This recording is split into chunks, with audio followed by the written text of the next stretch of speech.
Le procès s'est ouvert, la famille. Les avocats de Noreen Porge croient en son innocence. Coucou la famille, j'espère que vous allez bien. De mon côté, ça va très bien. La famille, aujourd'hui, on va parler du procès de Noreen Porge.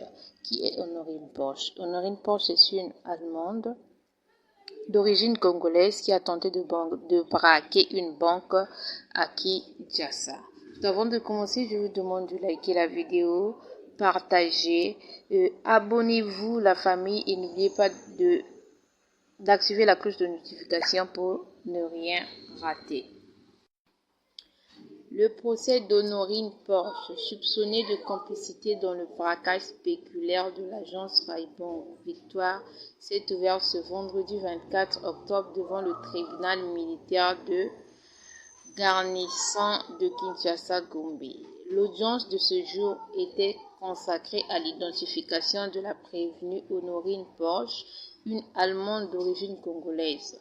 Selon son avocat, la prévenue, cette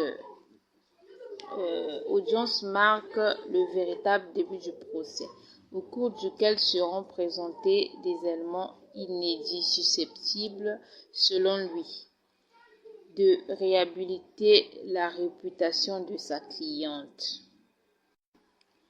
Nous abordons cette étape avec sérénité. Plusieurs faits encore inconnus du grand public viendront éclairer la justice et démontrer l'innocence de Noreen Porge, a-t-il déclaré, tout en refusant de commenter davantage avant l'audience. L'affaire se distingue par sa complexité.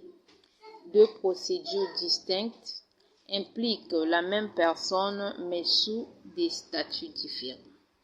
D'un côté, devant le tribunal militaire de garnison, Noreen Porge est poursuivie comme prévenue dans le dossier du braquage. De l'autre, elle figure comme victime devant la cour militaire de Kinshasa-Gombe dans une affaire visant plusieurs militaires de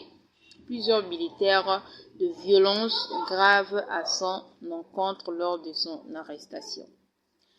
Il est important de ne pas confondre ces deux affaires. Dans l'une, ma cliente répond aux accusations liées au braquage.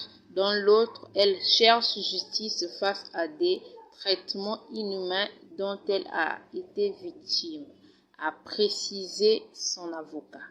Notons que depuis le 20 octobre,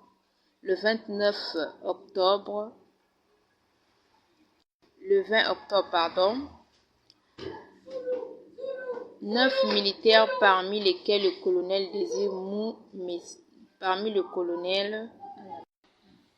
9 militaires sont poursuivis pour viol, atteinte à la pudeur, violation de consignes, abstention coupable et outrage aux bonnes mœurs.